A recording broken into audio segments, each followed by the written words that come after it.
What's up? What's going on? Hide and read. Got a book review for you today. Serena, Ron Rash. It's the first book by this author that I've read.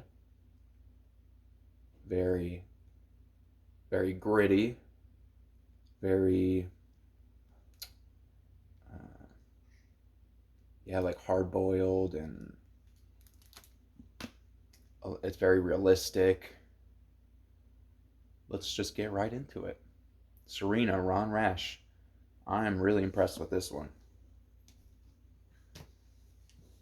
It's kind of bad manners for YouTube to not have your whole head in the frame. This is just some general advice. If you're going to make YouTube videos, you want to put your head like somewhere around here, the top of your head.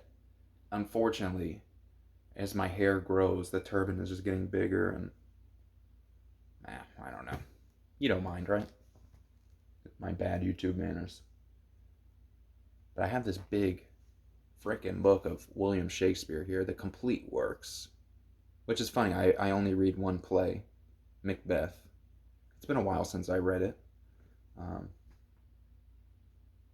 yeah, maybe somebody following the channel is really into Shakespeare. I would honestly be surprised, but let me know because that's kind of a blind spot for me. I think in Titus Andronicus they feed somebody's dad to them or something. I don't remember. Somebody eats people in a pie or something. I think that's Titus Andronicus. Anyway, the one play that I like to read is Macbeth. I like the movie adaptation. I like the story. I just like thinking about it. I like the characters. There's even a character in there, young Seward, and he has like two or three lines. He might be my favorite character. He just gets like immediately killed by Macbeth, but uh, yeah, I really like that character, young Seward. But anyway, why do I have this giant book here? To remind me to tell you that this book is a retelling of Macbeth, for sure. And I thought I was like a smarty pants to figure that out, and then I read on the back one of the blurbs.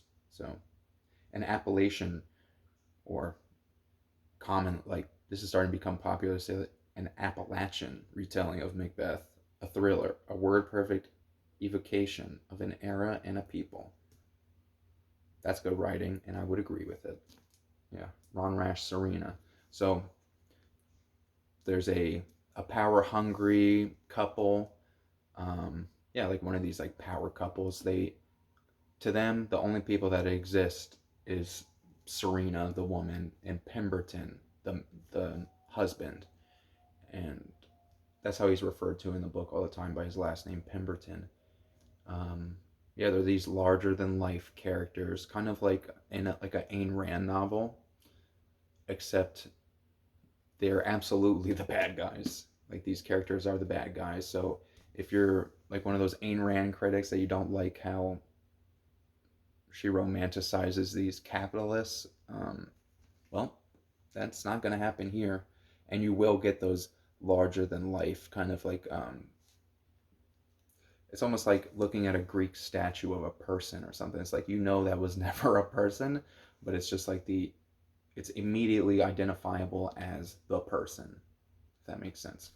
But yeah, Serena is the bride, and he he when he meets her, he's setting up this timber camp in western North Carolina. Pemberton is.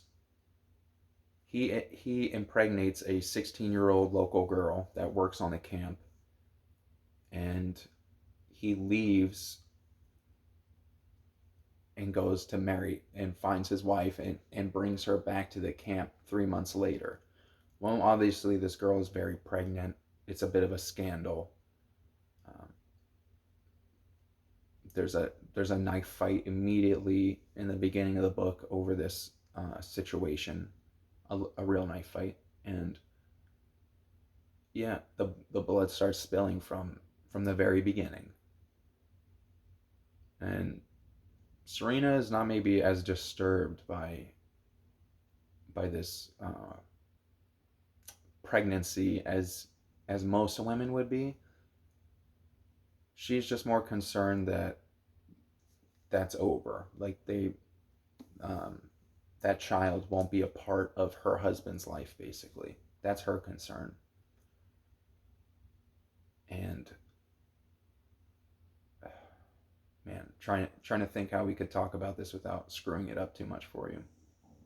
Well, you know it's gonna get really dark if you've read Macbeth, but there's a lot of blood, and yeah, the characters are larger than life. She's riding around on this giant Arabian horse with a golden eagle on her arm, killing rattlesnakes and stuff. Uh, so she definitely has that larger than life characteristic that I was speaking about before. That's like, just like a very romanticized version of these entrepreneurial people during the Depression. And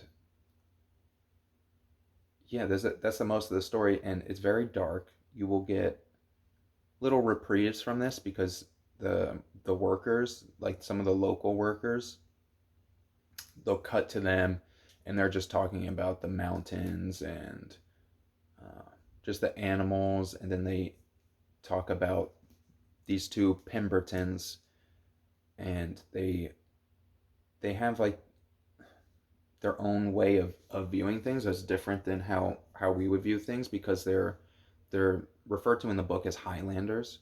I'm assuming that they're Scott Irish um, folk who are kind of like borderland types of people. They're not really Scottish or Irish, but they were basically kicked out of their homeland and sent to America. They lived in the cities for a long time and then kind of got pushed because of their lifestyle. They're basically pushed out into the Appalachians. So when you go out into the Appalachians, those native people, that's who they're talking about. These Highlanders, and they have their own sense of reality. There's magic to it. They're very religious, but not not like conservative religious, but still Bible thumping. Like they're really into Revelation, and um,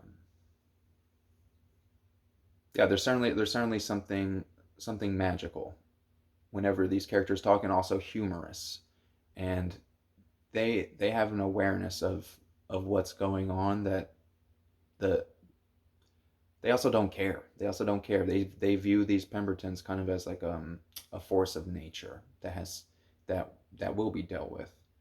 And yeah, they're so in that sense they're kind of simple folk. So that's nice that it goes off and covers that as well. But I guess the last the last plot element I'll talk to you about is that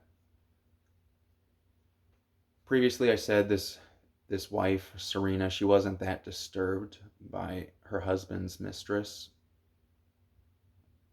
until she discovers that she can't bear any children. She's unable to have children. At that point, and they've killed quite a few people already. At that point, they're both kind of nuts. They're talking about crazy stuff like cutting down every tree. Like they just don't. They're like losing their minds. You could tell. Uh, One of the workers loses his hand and becomes kind of like the right hand for this Serena woman, and he becomes like a hitman, basically an assassin for her. And so this is the next part of the story, that you're kind of like a thriller where this hired this like henchman assassin character is hunting down this 16-year-old girl and the child and trying to kill them. And there's lots of people trying to hide the kids, and lots of people are getting killed in the process. It's a mess. It's a mess. And uh, it's a tale of revenge and vengeance, and it gets wrapped up real quick at the end. Real quick at the end, just a couple pages. I think some people might find that cheap, but because yeah, I have to think about it. Maybe the climax of the book is not at the end, but for me it was. For me it was. It was like 2:30 in the morning. I had goosebumps. I was like, so amped reading the last couple pages of this book. The revenge part was great. It was awesome. But yeah, that's my review for Serena. It's got um, yeah, larger than life capitalist characters. It has simple folk from the Appalachian Mountains, folk magic, folk tales. It has uh, a one-handed assassin. There's a large Arabian horse and a golden eagle. Uh, yeah, there's a lot going on in this one. There's a lot going on in this one. There's murder. There's a good sheriff, you know, trying to instill justice. And yeah, do I need to say anything more? Ron Rash. I'm definitely gonna be looking for another one. They made a movie, and it looks like complete. Well, just choose a bad word. It looks like that. It has Bradley Martin in it. It just like looks. I think that's the guy's name. It looks so bad. It looks so bad. Um, I won't even watch it. But the trailer was just awful. It was just awful, and you could tell that they took all the nuance out of the book and made it just like it's not even the same story. So I'm not even gonna bother to watch it. But definitely looking for more books from Ron Rash. This one has a nice deckled edge, and on the inside they did this cool effect with the paper. You can't really see it because of the camera, but they like foxed the the margins basically. And if you're wondering what foxing is, sometimes you'll see on an old book, like on the edges or something, there'll be like it looks like rust or mold or something. That's actually just minerals in the paper that are just kind of oxidizing. And yeah, they oxidize the paper so it looks like kind of pulpy. See that little? Oh, yeah, you can see it on the margins, which gave the like physical reading of the book a nice feel, which uh, yeah, you don't get too often. But I enjoyed it. I'm like I said, looking for another Ron Rash book. Hopefully, you know, hopefully they're all this good. From what I understand, he writes about this kind of region, so we'll see. We'll see.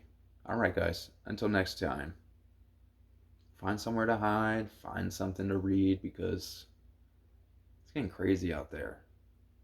Peace.